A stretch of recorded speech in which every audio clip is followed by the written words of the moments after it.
आपका स्वागत है हमारे YouTube चैनल स्वास्तिक परिवार में। तो भक्तों, आज के इस वीडियो में हम सुनेंगे रविवार के दिन सूर्य देवता की कथा। तो चलिए शुरू करते हैं। भक्तों, प्राचीन काल में एक राजा था और एक रानी थी। उनके पास सिपाही, घोड़े, दासियां, दास, धन दौलत सब कुछ था। सिर्फ उनकी संतान नहीं थी। इसी कारण वे दोनों राजा रानी बहुत दुखी रहते थे। संतान प्राप्ति के लिए उन्होंने हर तरह के दान, धर्म, धार्मिक अनुष्ठान, जप, मंत्र, पूजा पाठ आदि सब किया, लेकिन इससे उनका कोई फायदा नहीं हुआ। जब राजा और रानी वृद्ध होने लगे तो दोनों को बहुत ही चिंता हो गई।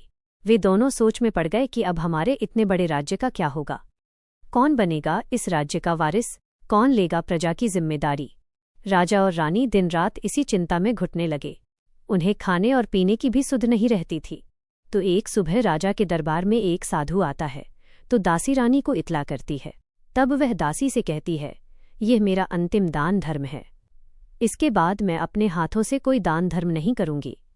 रानी चावल भरा छाछ हाथ में लेकर बाहर आती है और साधु की झोली में भिक्षा डालने आगे बढ़ती है तो उसके चेहरे पर छाई उद्विग्नता साधु की दृष्टि में आती है। वो उससे पूछता है कि रानी साहिबा, आपको क्या हुआ है, आपको क्यों इतनी उदासी हो गई है। तब रानी साधु को सारी हकीकत बताती है और सिसकने लगती है। उस पर वो साधु कुछ पल गंभीर हो जाता है और कहता है कि चिंता मत करो रानी साहिबा, आपकी संतान की इच्छा पूरी हो जाएगी। आपकी कोख से एक पुत्र का जन्म होगा, मात्र वह 14 साल तक ही आप लोगों को मिलेगा। इसके आगे वह जीवित नहीं रह पाएगा।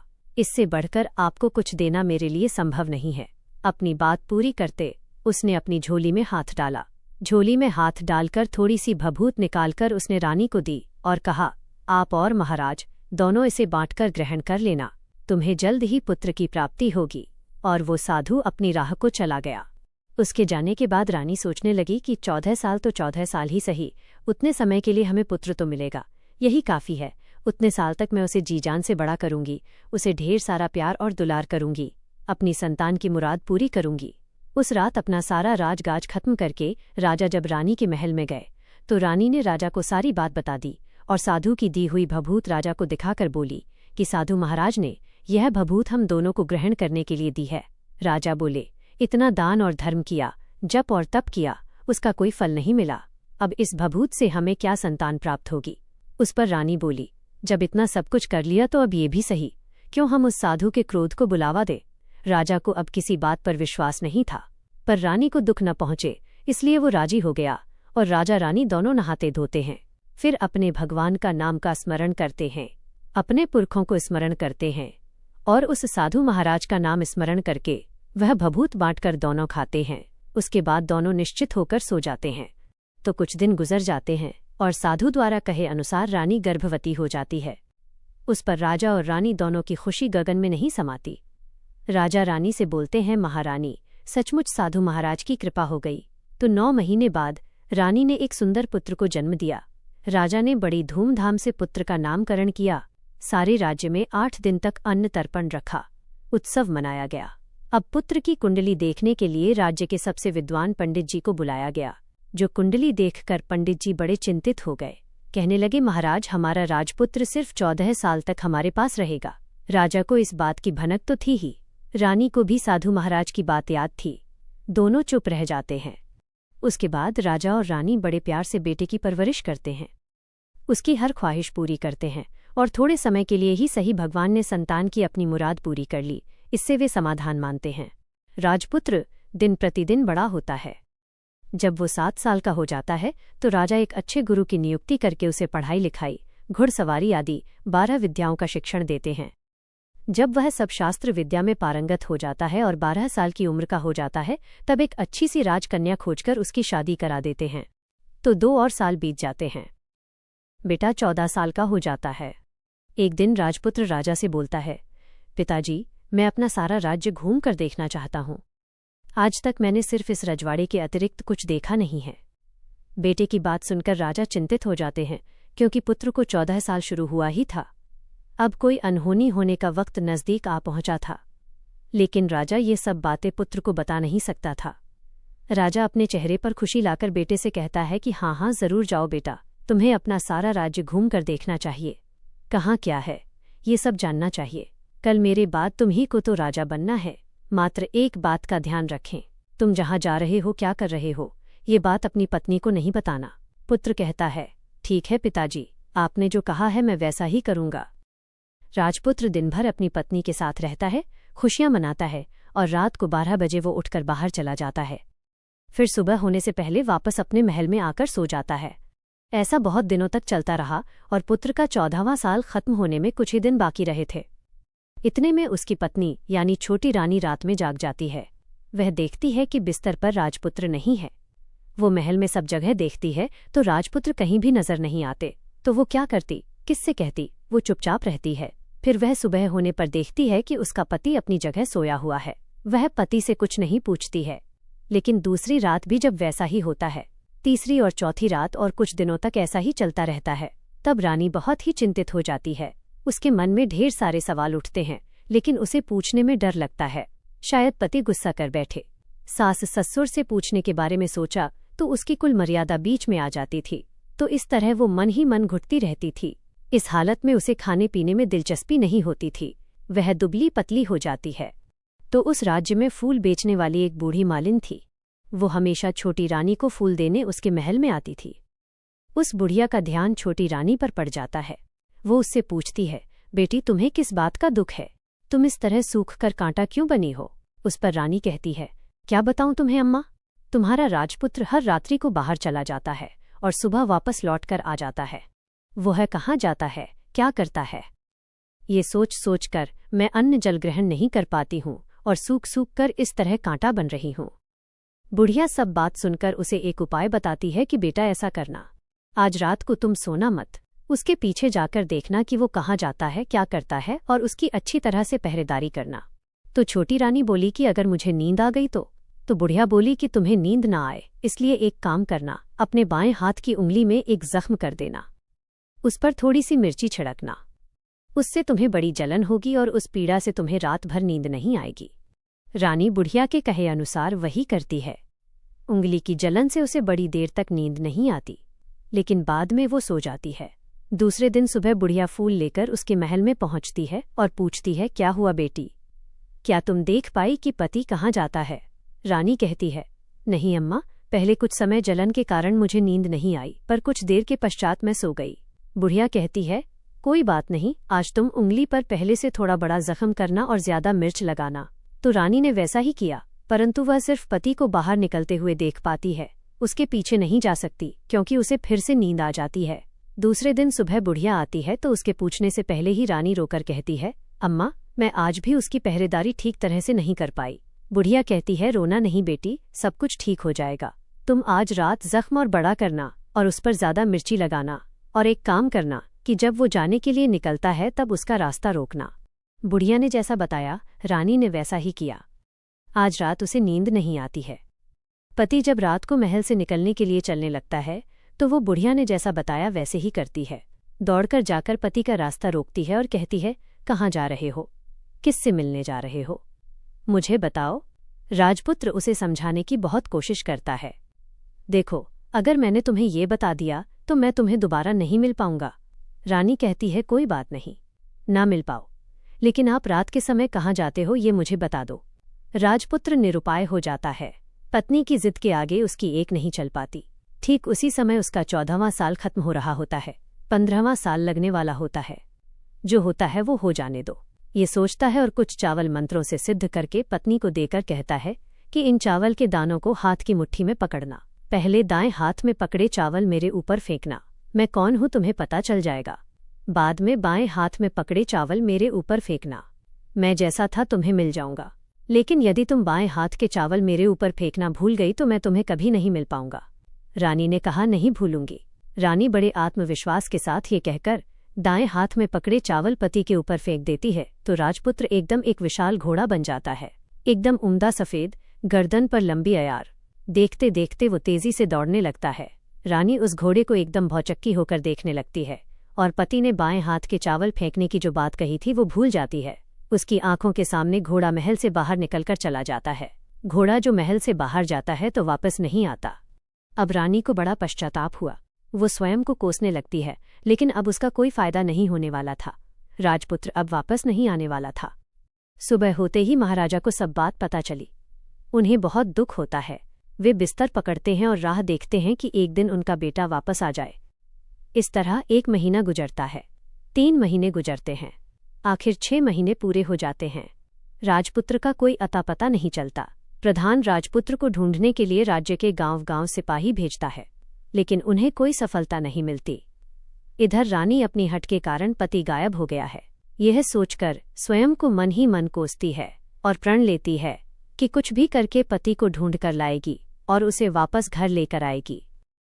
एक दिन सुबह उठकर सास ससुर के महल में जाती है और कहती है कि मैं अपने पति की खोज में जा रही हूँ।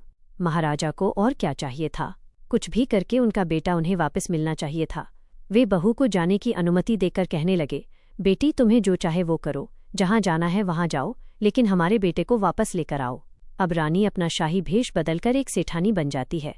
कुछ दासियों को, कुछ नौकरों को साथ ले लेती है, कुछ सामान साथ ले लेती है और राज्य की सीमा पर जाकर वहाँ एक भोजनालय खोल देती है। वहाँ आने वाले सब यात्रियों को खाना मुफ्त में देने लगती है। मात्र एक शर्त रखी कि खाने वाले को उसकी देखी हुई कोई अजीब चीज़ उसकी मालकिन को यानी राजकन्या को बतानी पड़ेगी। तो वहाँ आने वाला हर नागरिक अपनी तरफ से मैंने ये देखा, मैंने वो देखा कहकर वहाँ से मुफ्त खाना खाकर जाता था। परंतु रानी को जो बात चाहिए थी वो अब तक नहीं मिली थी। ऐसे ही कुछ दिन बीत गए तो रानी के महल में फूल लेकर जाने वाली बुढ़िया के एक बेटा और बहू थे। उनका एक छोटा बेटा था, यानी बुढ़िया का एक पोता था। तो बेटा और बहू सुबह काम के लिए निकलते थे तो पोते को संभालने की जिम्मेदारी बुढ़िया पर रहती थी। दिन भर पोते को संभालती थी। एक दिन बुढ़िया को पान खाने की आदत थी तो पान लगाने के लिए चूना चाहिए था। वह उसे तैयार करने के लिए सीपियां लेकर आईं। इन सीपियों को भूनने के लिए गोबर के कंडे चाहिए थे। कंडे इकट्ठा करने के लिए वो बांस की टोकरी लेकर चरवाहे के मैदान में गई। वहां बहुत सारे कंडे थे। उन्हें जमा करते करते उसे घर आने में अंधेरा हो गया। इस ओर शाम होते ही काम से वापस आकर बेटा और बहू घर पहुंचे तो देखा कि बच्चा घर पर अकेला है और रो रहा है। वे दोनों गुस्से से लाल पीले हो गए। इतने में बुढ़िया घर आ पहुंची। बेटे ने पूछा, पोते को घर अकेला छोड़कर कहाँ गई थी? बुढ़िया बताने लगी कि मैं गोबर के कंडे इकट्ठा करने गई थी। इस पर बेटा बोला, दोबारा बच्चे को अकेला घर पर छोड़कर यदि कहीं गई तो मैं तुम्हें बहुत पीटूंगा। बुढ़िया कहने लगी, नहीं बेटा, फिर कभी ऐसा नहीं करूंगी। लेकिन दूसरे ही दिन बुढ़िया वो बात भूल गई और फिर चरवाहे के मैदान पर कंडे इकट्ठा करने चली गई।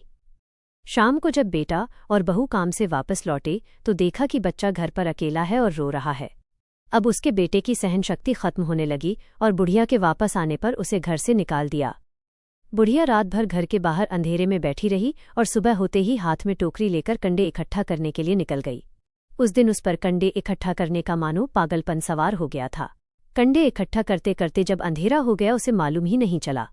उसे जब ध्यान आया तो गांव का रास्ता भी ठीक तरह से दिखाई नहीं दे रहा था। वो अंधेरे में आंखें फाड़कर देखती देखती किसी तरह आगे निकल पड़ी तो एक कपीला गाय छन छन की आवाज करते, गली की घंटी बजाते ठुमक कर उस मैदान पर आ गई। उसे देखकर बुढ़िया सोचने लगी कि इस गाय के पीछे पीछे जाऊंगी तो गांव तक पहुंच जाऊंगी। तब बुढ़िया उसके पीछे पीछे जाने लगी। वो गाय उस मैदान से लेकर एक एक करके 6 मैदान पार करती है। आखिर में वो 7वें मैदान तक पहुंचती है तो क्या होता है कि उस मैदान पर एक बड़ा सा पत्थर है। गाय जाकर उस पत्थर को अपना सींग मारती है। जब गाय ने सींग मारा तो वो पत्थर दूर हट गया और पाताल में नीचे जाने की सीढ़ियां दिखाई देने लगी। तब वो गाय उन सीढ़ियों से नीचे जाने लगी। बुढ़िया वो सब देख रही थी और झट से जाके गाय की पूंछ को पकड़ लिया।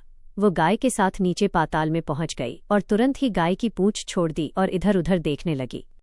उसने देखा कि वहां दीप और दिए जलते हैं और तेज रोशनी गाय के ऊपर पड़ती है और वहां अद्भुत घटनाएं घटने लगती है। गाय के नीचे जाते ही उसके गले में अपने आप साल पड़ गई और छमछम करके कोई दूध आड़ी में गाय का दूध दोहने लगा। लेकिन जो भी कोई वह कर रहा है वह मात्र दिखाई नहीं दे रहा है। बुढ़िया बहुत घबरा गई। कहाँ आकर फंस गई ये सोचने लगी और यहाँ वहाँ छिपने के लिए जगह ढूंढने लगी, लेकिन उसे कहीं भी जगह नहीं मिली। हर जगह उजाला ही उजाला था। तो वो एक कोने में खड़ी हो गई और जो कुछ सामने हो रहा था उसे चुपचाप देखने लगी। उसने देखा कि वहाँ एक उम्दा सफ़ेद घोड़ा और 2 कुंड थे। उसमें से एक कुंड में उस घोड़े ने छलांग लगाई और ऊपर आ गया और उस घोड़े को अब राजपुत्र का रूप प्राप्त हो गया। उसने दूसरे कुंड के पानी में स्नान किया। वहां रखे नए कपड़े पहने और नजदीक ही एक सुंदर पलंग था। उस पर आकर वो बैठ गया। उसके सामने अपने आप 5 पकवानों की थाली आ गई। दूध की 1 प्याली भी आ गई। 5 सुपारी आ गई। उसके सामने एक दिया जलता रहा और राजपुत्र ने खाना खाया, पानी पिया, पान सुपारी खाई और बिस्तर पर लेट जाने से पहले सूर्यदेव का स्मरण करके सामने जलते हुए दिए से पूछा, हे दीपंकर, मेरे माता पिता क्या कर रहे हैं? दिया बताने लगा, बेटे के शोक में डूबे हैं। राज कौन संभाल रहा है? तो उसने बोला कि राज्य प्रधान संभालते हैं। उसने पूछा कि मेरी पत्नी क्या करती है? तो दिए ने बोला कि उसने चौराहे पर भोजनालय शुरू किया है और आते जाते लोगों से वो नई खबर के बारे में पूछती रहती है। दिए के यूं कहते ही राजपुत्र कहने लगा कि ठीक है। उसके बाद वह सो गया। बुढ़िया कोने में खड़ी हुई सब देख रही थी। ऐसी अद्भुत घटना उसने जिंदगी में पहली बार देखी थी। उसे अंदर ही अंदर चुलबुलाहट होने लगी। वो अपनी भूख प्यास भूल गई और आगे क्या होता है उसे उत्सुकता से देखने लगती है। लेकिन उसके बाद और कुछ घटनाएं नहीं घटती। रात गुजर गई और सुबह हो गई। पलंग पर सोया हुआ राजपुत्र उठा और फिर से पहले वाले कुंड में छलांग लगाई तो अब वो फिर से घोड़ा बनकर कुंड से बाहर आ गया। वो तेजी से उच्च पाताल नगरी से बाहर निकल गया। लेकिन वो कहाँ गया? बुढ़िया को कुछ पता नहीं चला। उसके बाद पिछली रात की तरह कोई उस गाय को छम छम करके दूध दोहने लगा। जैसे ही दूध दोहना खत्म हुआ उसके गले की साल अपने आप खुल गई और वो गाय तेजी से ऊपर जाने लगी, सीढ़ियों की ओर भागने लगी। गाय को दौड़ता देखकर बुढ़िया सोचने लगी कि अब गाय के साथ यहाँ से ऊपर जाना ही समझदारी होगी, नहीं तो कोई मुसीबत आकर उसके ऊपर टपक जाएगी। झट से उसने गाय की पूंछ पकड़ ली और गाय के साथ ऊपर आ गई।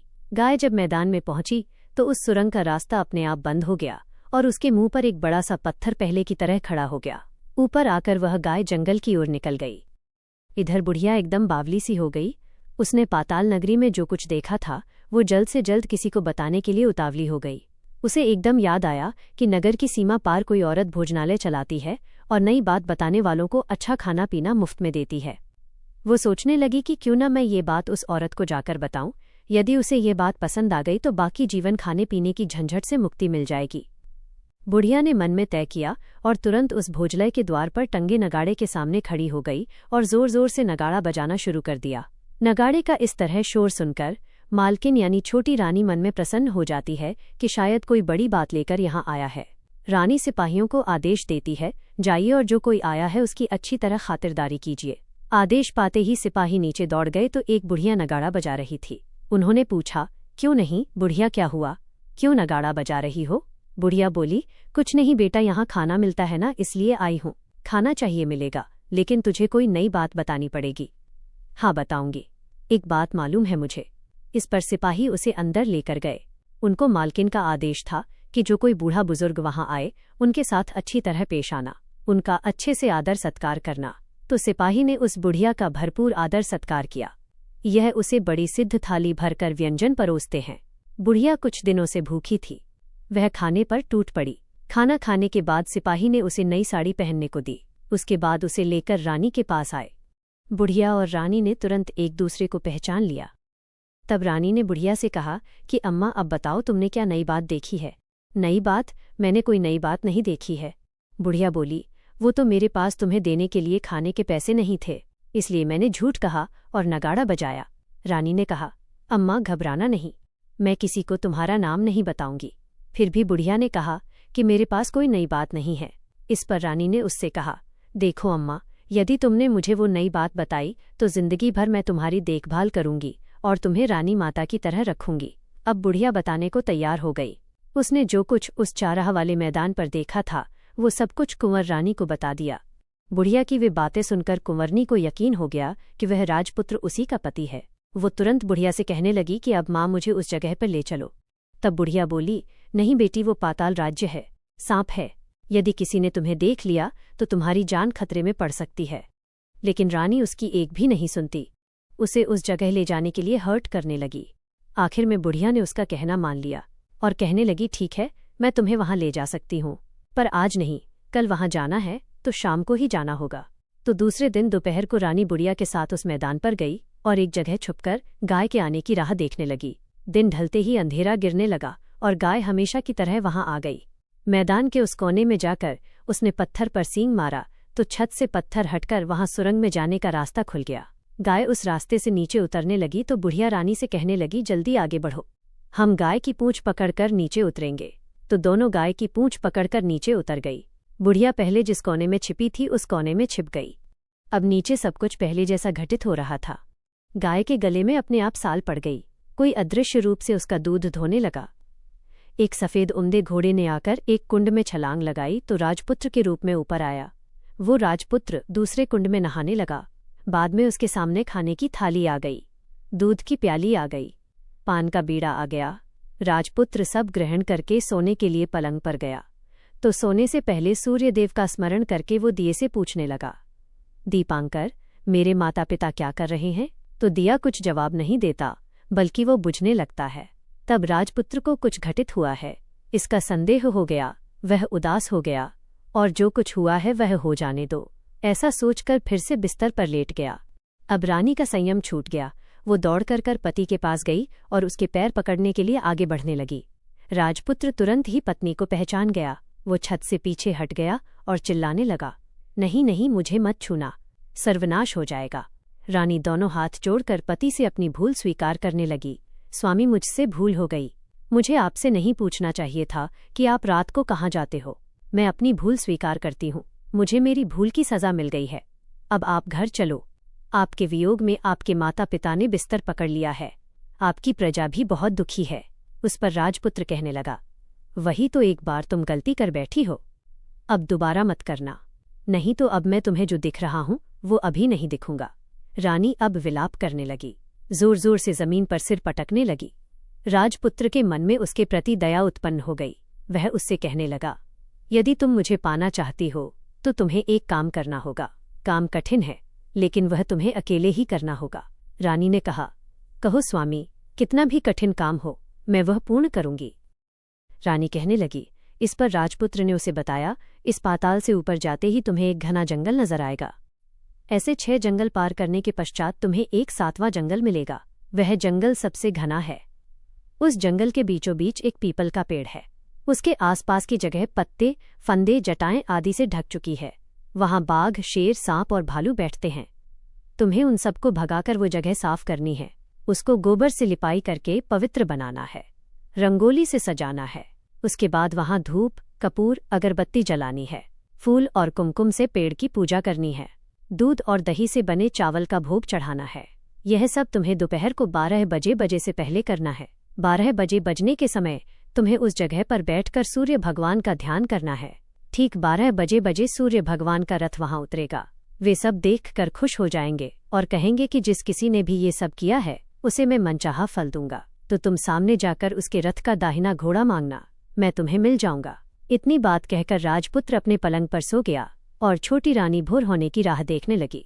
भोर होते ही वो बुढ़िया के साथ गाय की पूंछ पकड़कर ऊपर आ गई। ऊपर आने के बाद वह बुढ़िया से कहने लगी, अम्मा, अब मैं अकेले ही आगे जाऊंगी, तुम भोजनालय वापस चली जाओ। वो जंगल में जाकर राजपुत्र की बताई जगह ढूंढने लगी और स्वयं आरी से वो जगह साफ कर दी। बाद में राजपुत्र ने जैसे बताया वैसे ही लिपाई पोटाई करके वापस आ गई। दूसरे दिन सुबह होने से पहले उठी और जंगल में उस जगह पहुंची। वहां जाकर इत्र और गुलाब का पानी छिड़ककर उस जगह सुगंधित धूप, अगरबत्ती जलाकर उसे पवित्र किया और पूजा की सब सामग्री वहां तैयार कर सूर्य भगवान का ध्यान करके बैठ गई। जैसे कि पति ने बताया था कि दोपहर को ठीक 12 बजे सूर्य भगवान का रथ उस पीपल के पेड़ पर आकर रुका है। सूर्य भगवान ने जब रथ से नीचे देखा तो सुगंधित वातावरण देखकर वे बहुत प्रसन्न हो गए। फिर वे बोले, जिस किसी ने यह काम किया है वो यहाँ आकर आज मुझसे कुछ भी मांगे, मैं उसे दे दूंगा। रानी ने जब यह शब्द सुने तो बिना समय गवाए दौड़कर उनके सामने आ गई और उनको साष्टांग नमस्कार करके बोली, भगवान, वो मैं ही हूँ, मैंने ही ये जगह साफ की है। अच्छा, तो तुम्हें जो चाहिए वो मांगो। भगवान, मुझे आपके रथ का दाहिना घोड़ा चाहिए। सूर्य भगवान बोले, नहीं नहीं, मैं तुम्हें और कुछ भी दे सकता हूँ, लेकिन ये घोड़ा नहीं दे सकता। मेरे रथ के 12 घोड़े हैं, तुम चाहो तो कोई और घोड़ा मांग लो, लेकिन ये दाहिना घोड़ा नहीं, वो मैं तुम्हें नहीं दे सकता। छोटी रानी ने एक नहीं सुनी, वह सूर्यदेव से एक ही बात कह रही थी, वही दाहिना घोड़ा दे दीजिए, नहीं तो मैं आपके पैरों में गिरकर अपनी जान दे दूंगी। अब सूर्यदेव धर्म संकट में पड़ गए। उन्होंने वचन दे दिया था, अब अपने वचन से पलट भी तो नहीं सकते थे।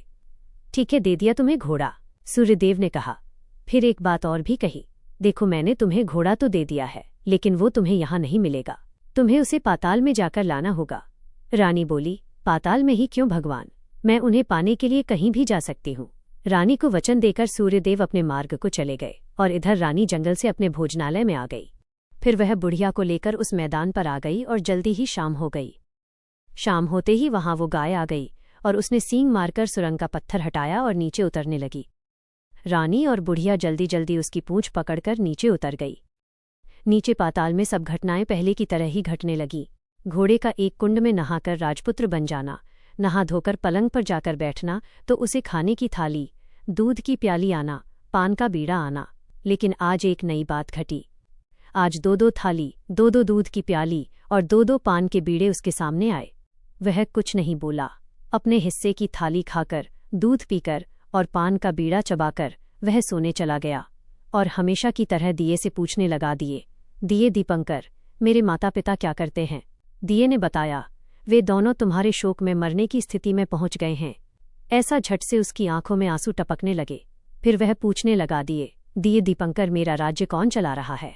तुम्हारा राज्य प्रधान चला रहा है और वो सब कुछ हड़प चुका है। वह प्रजा पर बहुत अत्याचार कर रहा है। यह सुनकर राजपुत्र को बहुत गुस्सा आया। वह गुस्से से अपनी मुट्ठी भेजने लगा। अब वो पूछने लगा, दिए दीपंकर, मेरी पत्नी क्या कर रही है? अब दिया कुछ नहीं बोला और चुप रहा।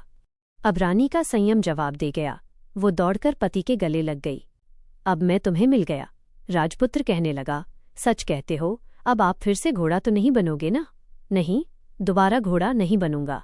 तुमने जो इतने सारे कष्ट उठाए हैं मुझे पाने के लिए, इसलिए सूर्यदेव ने मुझे सदा के लिए घोड़े के जन्म से मुक्त कर दिया है। राजपुत्र ने बड़े प्यार से कहा और उसे गले लगाया। उसके आंसू पहुंचे और कुछ देर के पश्चात सुबह हो गई तो गाय की श्रृंखला टूटकर वो ऊपर भूलोक जाने लगी। रानी, राजपुत्र और बुढ़िया उसकी पूंछ पकड़कर ऊपर आ गए।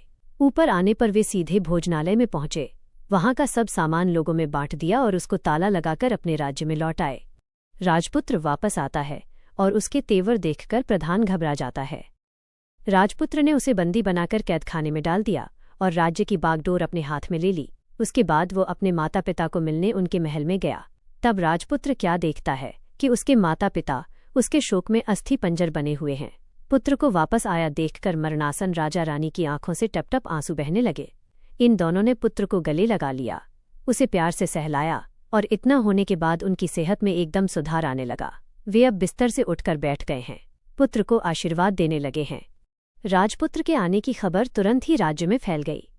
प्रजा खुशी से फूली नहीं समाई। प्रजाजन राजमहल के सामने इकट्ठा हो गए। राजपुत्र ने भी उन्हें दर्शन दिए और आज से उन्हें कोई दुख नहीं पहुंचाएगा, ऐसा वचन भी दिया। अब राजा अपने पुत्र का राज्याभिषेक करके उसे सिंहासन पर बिठाता है और बहू को महारानी का दर्जा देता है और स्वयं अपनी पत्नी के साथ ईश्वर स्मरण करते खुशी से दिन बिताता है।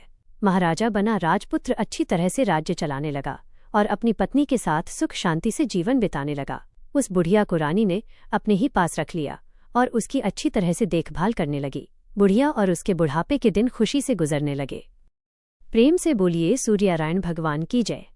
हमें उम्मीद है कि आपको हमारा ये वीडियो पसंद आया होगा और इससे आपको हिंदू धर्म, व्रत त्योहारों और पूजा पाठ से जुड़ी नई व उपयोगी जानकारी मिली होगी। अगर आपको हमारा वीडियो अच्छा लगा हो तो लाइक, शेयर और सब्सक्राइब जरूर करें और घंटी का बटन दबाएं ताकि हमारे आने वाले हर नए धार्मिक वीडियो की सूचना आपको सबसे पहले मिले। फिर मिलेंगे अगले वीडियो में एक नई आध्यात्मिक कहानी और भक्ति भरे संदेश के साथ। जय श्री राम, जय माता दी, हर हर महादेव।